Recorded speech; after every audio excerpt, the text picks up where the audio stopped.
क्या आपने कभी सुना है कि कहीं पर एक ही नेता 38 साल से किसी देश का प्रधानमंत्री बना हुआ है? और तो और 38वीं बार फिर उसी नेता ने प्रधानमंत्री पद की शपथ ली है। इस प्रधानमंत्री को उसके देश के राष्ट्रपति ने शपथ भी दिला दी। साथ ही नई सरकार गठित होते ही चुने गए नेताओं में विभागों का बंटवारा भी हो गया। अब आप सोच रहे होंगे कि आखिर ऐसा कौन सा देश है जहां 38 सालों से प्रधानमंत्री ही नहीं बदला। तो अब आप सुन लीजिए उस देश का नाम। उस देश का नाम है मूर्खिस्तान।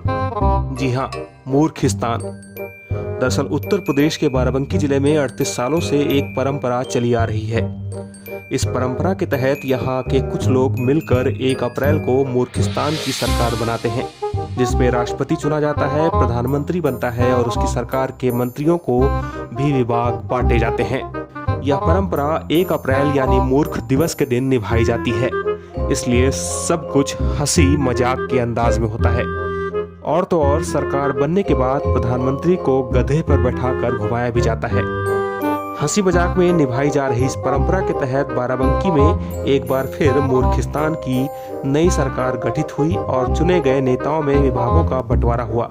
सर्वसम्मति से राष्ट्रपति पद पर सांसद सचिव दिनेश चंद्र रावत और प्रधानमंत्री पद पर मूर्खाधिराज अशोक सैनी चुने गए। राष्ट्रपति द्वारा सभी मंत्रियों को पद के दुरुपयोग करने की शपथ दिलाई गई। अब आप सोच रहे होंगे कि पद का दुरुपयोग क्यों? तो आप भूलिए मत, यह परंपरा मूर्ख दिवस के दिन निभाई जा रही थी। मंत्रियों को जो विभाग बांटे गए उसके तहत रत्नेश कुमार को बाल विनाश मंत्री पद की शपथ दिलाई गई, तो वहीं चंद्र प्रकाश सिंह ने अपना वाहन चोर विभाग संभाला, जबकि शिक्षा विनाश मंत्री चमन वर्मा, स्वास्थ्य विनाश मंत्री डॉक्टर वीरेंद्र पटेल और पोस्टमार्टम विकास मंत्री डॉक्टर फिदा हुसैन बने। इन सब के अलावा हरियाली मिटाने और पर्यावरण विनाश में काफी सक्रिय मंत्री धीरज गुलसिया बने। सहकारी विनाश मंत्री धीरेन्द्र वर्मा, सड़क विनाश मंत्री नवीन सिंह राठौर, बाल विनाश एवं परिवार घटाओ मंत्री दीनानाथ, युवा बिगाड़ मंत्री कपिल यादव, तोड़फोड़ मंत्री एडवोकेट हुमायूं नईम, पोखर पटाओ कूड़ा बढ़ाओ मंत्री रंजीत बहादुर श्रीवास्तव, मूक बधिर विधवा बढ़ाओ मंत्री शिवराम गुप्ता, मच्छर विकास मंत्री अखिलेश रावत एडवोकेट, कब्रिस्तान विकास मंत्री अजय सिंह ने पूरी ईमानदारी से काम करने का भरोसा दिलाया। अब आपको बताते हैं कि इस कार्यक्रम की अध्यक्षता किसने की। तो सुन लीजिए, इस कार्यक्रम की अध्यक्षता वरिष्ठ अधिवक्ता स्वर्गीय सरदार बेंत सिंह ने की और संचालन वरिष्ठ पत्रकार स्वर्गीय गिरजा शंकर शुक्ला ने किया। अब फिर आप सोच रहे होंगे कि दोनों स्वर्गीय, तो अध्यक्षता और संचालन कैसे हुआ? तो फिर आप याद करिए कि यह परंपरा हमेशा की तरह मूर्ख दिवस के दिन ही निभाई गई थी। तो इस सभा से पहले आम चुनाव में नवनिर्वाचित प्रतिनिधियों ने विशाल जुलूस निकाला और निवर्तमान प्रधानमंत्री अपनी हजारों सुंदरियों के साथ जुलूस की शक्ल में प्रदर्शन करते हुए दिखे।